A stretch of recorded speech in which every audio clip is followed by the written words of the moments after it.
পুরুষের ভালোবাসা না বললেও বোঝা যায়। আসলে ভালোবাসা বলার জিনিস নয়, বোঝার জিনিস। ঠিক যেমনটা ভালো না বাসলে বোঝা যায়। আপনাকে কেউ অবহেলা করছে, আপনাকে কেউ ইগনোর করছে, অ্যাভয়েড করছে, হয়তো তার জীবনে আপনার প্রায়োরিটি লিস্টটা একটু নিচের দিকে নেমে গেছে, কিংবা তার জীবনে আপনার গুরুত্বটা একটু আগের থেকে কমে গেছে, অথবা আপনার সম্মান, আপনার অসম্মান নিয়ে কেউ এখন আর অতটা ভাবছে না, অথবা আপনি ব্যথায় একটু কুঁকড়ে উঠলে কিংবা আপনার কষ্টের কান্না দেখে এখন আর কারো খারাপ লাগছে না, কিংবা আগের মতো আপনাকে নিয়ে আর কেউ স্বপ্ন বুনছে না। এগুলো যেমন আপনি বুঝতে পারবেন, ঠিক তেমনি কেউ যদি আপনাকে ভালোবাসে তাহলে সেটাও আপনি বুঝতে পারবেন।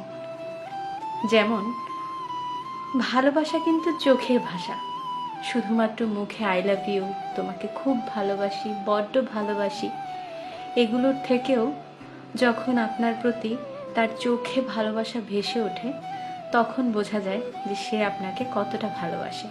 আপনার ছোট ছোট জিনিসগুলো নোটিস করা, আপনার পছন্দ অপছন্দ, আপনার প্রিয় অপ্রিয়, আপনার শখ আহ্লাদ, কিংবা কি বলে হবিস, আপনার হবিজের পর্যন্ত খেয়াল রাখা।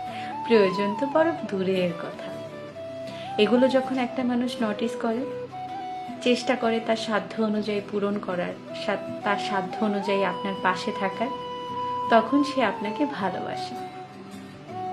শুধু আপনাকে নয়, আপনার পছন্দের মানুষগুলো, আপনার আপনজনরা যখন তার আপনজন হয়ে ওঠে, আপনার কাছের মানুষগুলো যখন তার কাছের মানুষ হয়ে ওঠে, তখনই সে আপনাকে ভালোবাসে, সে আপনাকে তার আপন করে নিয়েছে।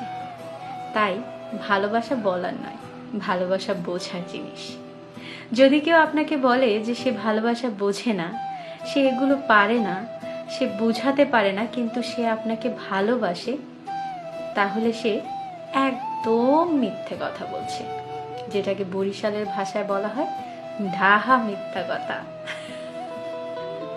সত্যি বলছি, ভালোবাসা বলার নয়, ভালোবাসা বোঝার জিনিস। তাই যদি কেউ ভালোবাসে আপনাকে, আপনি এমনিই বুঝতে পারবেন। আপনাকে জোর করে ধরে খাতা কলম নিয়ে বুঝিয়ে দিতে হবে না যে সে আপনাকে কতটা ভালোবাসে। তার চোখের সমুদ্রে ডুব দিয়ে আপনি বুঝতে পারবেন এর গভীরতা কত। ভালোবাসা বলার নয়, ভালোবাসা বোঝার জিনিস।